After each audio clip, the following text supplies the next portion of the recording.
Kenalkah orang ini? Jarang ya kita melihat mukanya ya. Nah, siapakah dia? Mari kita mengenal dia lebih dalam lagi. Dia bernama James Clear, ya.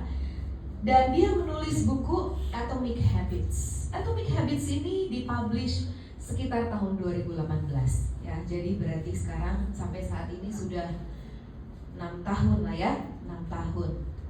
Apakah di antara kita ada yang pernah membaca buku ini? Saya juga lihat-lihat tadi di Tokopedia ya. Kira-kira buku ini laku nggak sih? Di Tokopedia tuh ada ya, cari Atomic Habits. Kemudian muncul beberapa pilihan toko, salah satunya Gramedia. Dan di Gramedia itu yang pembelinya sekitar 1000-an orang. Ya, berarti ada sekitar 1000 orang yang membeli buku ini. Mungkin di toko-toko lain ada yang lebih kecil. Nah, kalau kita lihat judulnya Atomic Habits, kemudian di atasnya ada tulisan Tiny Changes, Remarkable Results. Perubahan yang kecil, tiny itu kecil ya, tetapi hasilnya luar biasa. Dan ini adalah number 1 New York Times bestseller. Berarti buku ini bestseller juga ya. Dan di sini dibilang juga over 15 million copies sold. Berarti sudah lebih dari 15 juta kopi yang terjual buku ini. Dan di bawahnya juga ditulis an easy and proven way to build good habits and break bad ones. Ini adalah berisikan tips-tips bagaimana kita bisa membangun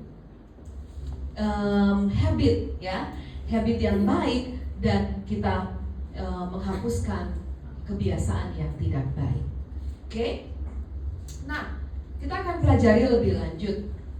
Kalau mendengar kata atom, apa yang terbayang di pikiran saudara? Kecil ya. Hal yang terkecil, unsur yang terkecil, atom, ya. Nah, atom adalah unsur kimia terkecil. Namun jika bergabung dengan unsur lainnya, maka akan membentuk unsur yang lebih besar, ya. Dan malah ada yang bisa menjadi nuklir, gitu ya. Pasti bapak-bapak ingat nih, bom, gitu ya. Atom itu enggak juga sebenarnya. Atom itu banyak yang bagus ya. Jangan langsung negative thinking. Namun itu ya, atomik adalah kecil, sangat kecil. Kemudian kalau habits, kebiasaan, apa yang terbayang di pikiran Anda kalau kita ngomong habits? Iya, sesuatu yang kita udah lakukan setiap hari berulang-ulang, dan akhirnya kita udah otomatis melakukan itu ya. Namanya juga udah habit, udah menjadi kebiasaan ya. Dan memang buku ini dirancang untuk orang-orang yang ingin mengembangkan dirinya atau mau menjadi orang yang lebih produktif ya. Yang tadinya males-malesan, dia kalau baca buku ini katanya akan berubah menjadi orang yang produktif kalau dibaca bukunya. Kalau hanya dibeli nggak dibaca, salah aja bohong ya. Oke, kemudian nah, habits atau kebiasaan adalah segala sesuatu yang kita lakukan secara otomatis. Bahkan kita melakukannya tanpa berpikir, karena kita sudah terus-menerus melakukan aktivitas tersebut dan sudah menjadi bagian dari hidup kita. Nah, kita akan mempelajari hal-hal dasar yang bisa merubah kebiasaan. Dari mungkin ada 20 topik di buku ini, saya hanya akan ambil 3 topik saja, 3 topik awal. Jadi mungkin siapa yang mau melanjutkan nanti ya, di motivasi-motivasi berikutnya bisa dilanjutkan topik-topik berikutnya di dalam buku ini. Yang pertama topiknya adalah dahsyatnya kekuatan Atomic Habits. Emang seberapa dahsyat sih kekuatan Atomic Habits ini? Nah, kalau kita lihat gambar di sini, ini ada apa?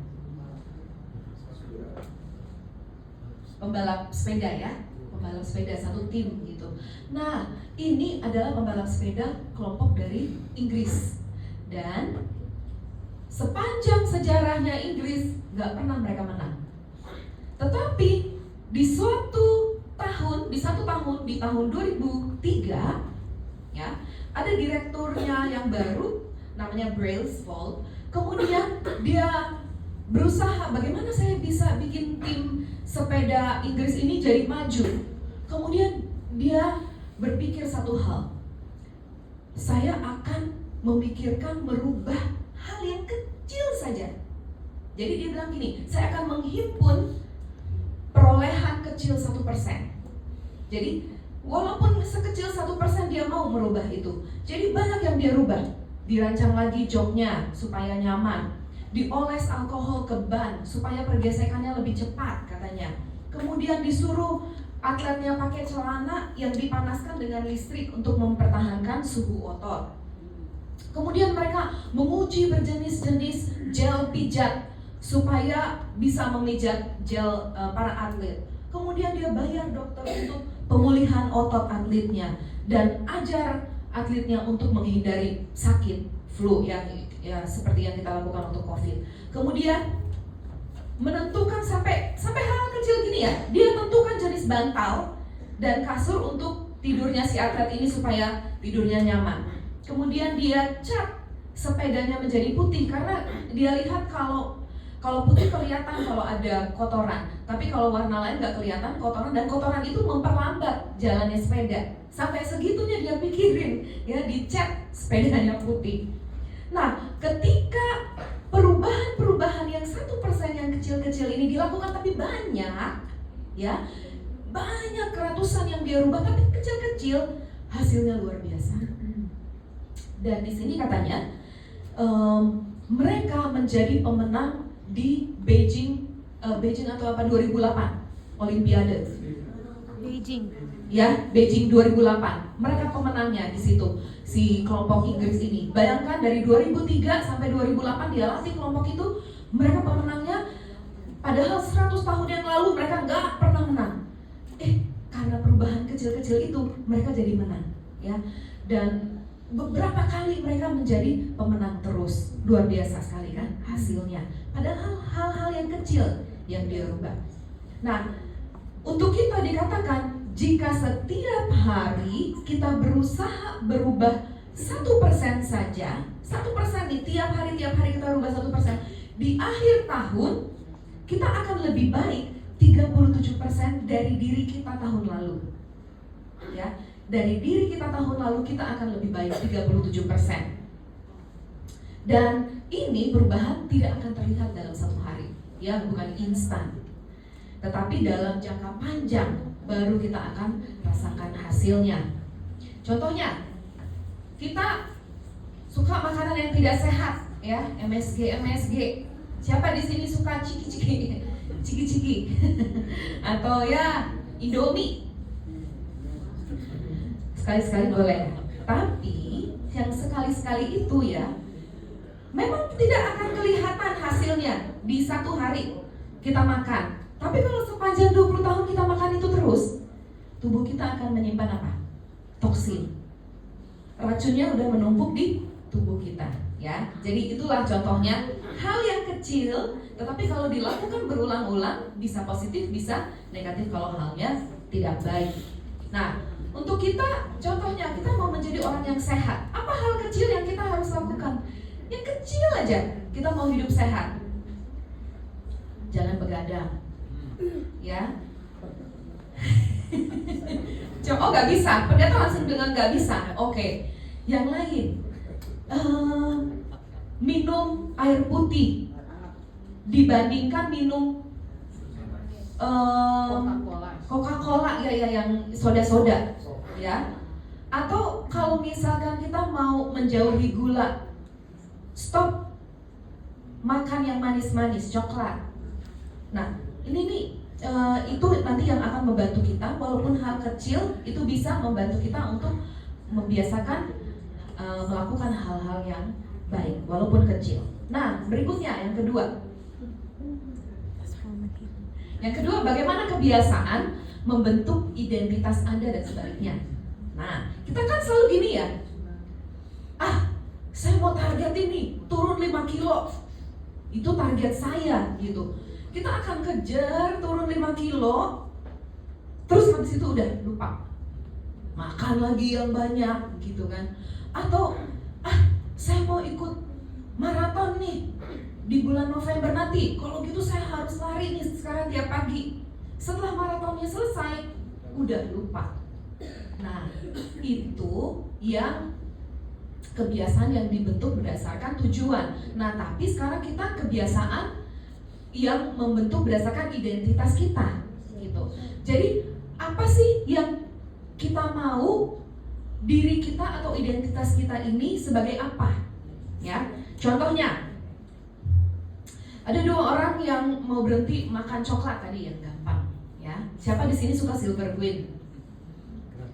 Gitu ya. Tapi dia gini nih, saya mau stop makan coklat, soalnya nggak bagus gitu ya. Nah, 2 orang ini didudukin terus ditanya, mau coklat nggak?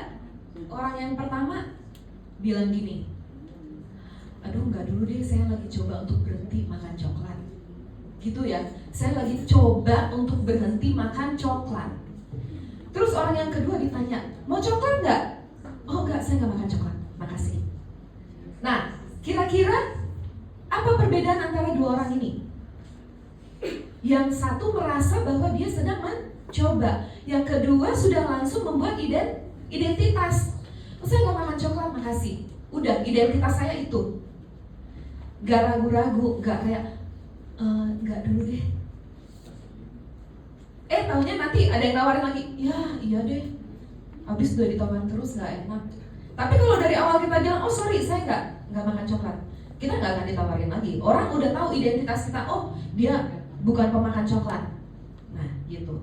Ya, jadi kita harus berubah atau membentuk kebiasaan sesuai dengan identitas yang kita ingini. Dan kita harus bangga dengan aspek yang kita inginin itu. Contohnya gini, bukan target kita untuk membaca buku setiap bulan 1 buku, tetapi target kita harus menjadi seorang pembaca, gitu ya. Jangan bikin target, saya harus baca buku nih bulan ini. Enggak, jadikan aja itu kebiasaan membaca. Ya memang membaca terus, kamu akan dikenal identitasnya sebagai seorang pembaca. Bukan target untuk saya akan pelajari 1 alat musik tahun ini, tapi lupa lagi tuh targetnya. Tapi saya mau jadi pemusik. Jadi ya setiap hari ya memang dia hobinya, kebiasaannya adalah main musik. Atau aduh saya butuh gaji yang lebih tinggi nih, kok gaji saya kayaknya kurang melulu tiap bulan. Bukan gajinya yang harus dirubah, tapi apanya? Kebiasaannya. Nanti kalau sudah bisa merubah kebiasaan mengatur keuangan, akan dikenal menjadi orang yang apa? Bisa mengatur keuangan. Itu identitas kita, ya. Jadi kita harus membentuk kebiasaan berdasarkan identitas. Oke. Sama dengan ini ya, bukan target menjadi kurus, tapi targetnya saya mau menjadi lebih sehat. Bukan target menjadi juara kelas, bukan, tapi saya orang yang memang suka belajar. Oke, bisa paham bagaimana ya kita bisa membentuk kebiasaan berdasarkan kita mau membentuk identitas kita. Dan yang topik yang terakhir, yang ketiga, bagaimana membangun kebiasaan yang lebih baik dalam 4 langkah. Nah, 4 langkah mudah. Nah, mereka bikin percobaan ya, seekor kucing dimasukin di kotak. Tetapi di dalam kotak itu sebenarnya ada tuas yang bisa ditekan, terus agak membuka sedikit, nanti ada pintu di luar kotak itu dan dia bisa keluar dari kotak itu. Dan kucing ini belajar ya, oh ini rupanya bisa ditekan tuas ini.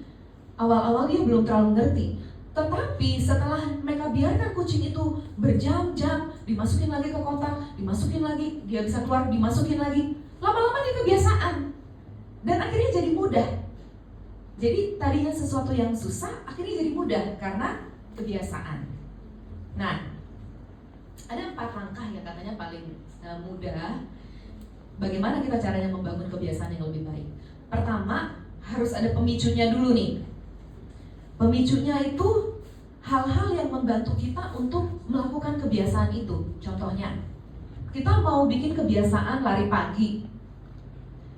Kita mesti siapin sepatu kita di situ atau baju kita supaya pada saat kita lihat, oh iya saya mau lari pagi, karena dia udah siap, ada pemicunya gitu, ada pemicunya, dia lihat, oh iya saya mau lari pagi, dia pakai dulu tuh sepatunya.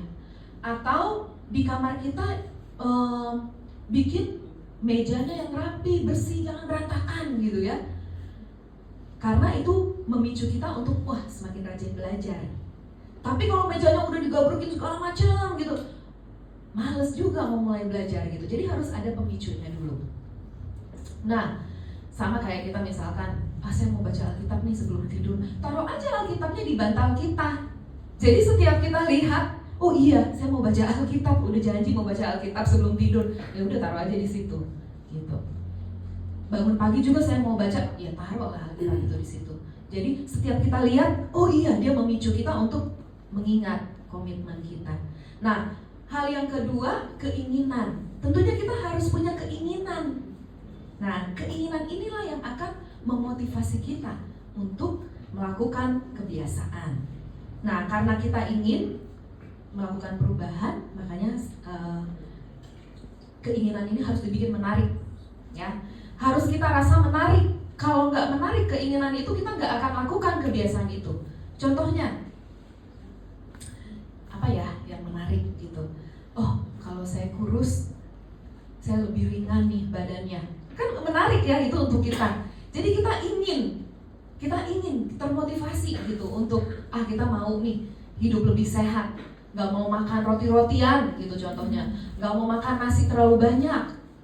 Nah kayak gitu ya. Jadi bikin lebih menarik untuk diri kita. Masing-masing kita punya keinginan ya, dan kita harus bikin itu menjadi lebih menarik. Kemudian berikutnya respon. Respon itu adalah actionnya, ya actionnya. Pada saat keinginan kita muncul, kita lakukan. Gitu. Jadi tadi pemicunya sepatu ya, mau olahraga. Kemudian kita ingin lari supaya lebih sehat. Responnya ya sudah lari gitu, itu responnya, action, lakukan actionnya. Kemudian terakhir ini biar cepet ya, hadiah. Hadiah itu adalah reward, hasil akhir yang membuat kita senang. Apa yang membuat kita senang itu adalah reward. Karena dengan tercapainya saya bisa lari nih 20 menit hari ini, kita akan merasa apa? Wah, bangga banget atas diriku, bisa aku melakukan sesuatu kebiasaan yang baru. Nah itu ya, itulah 3 bab pertama dari buku Atomic Habits. Kalau kalian mau belajar semua isinya, ada 20 pasal di situ. Silahkan beli bukunya, bagus sekali Atomic Habits. Dan sebagai penutup, saya akan bacakan ini. Jika kita dapat merubah kebiasaan kita, kita dapat merubah hidup kita. Tuhan memberkati.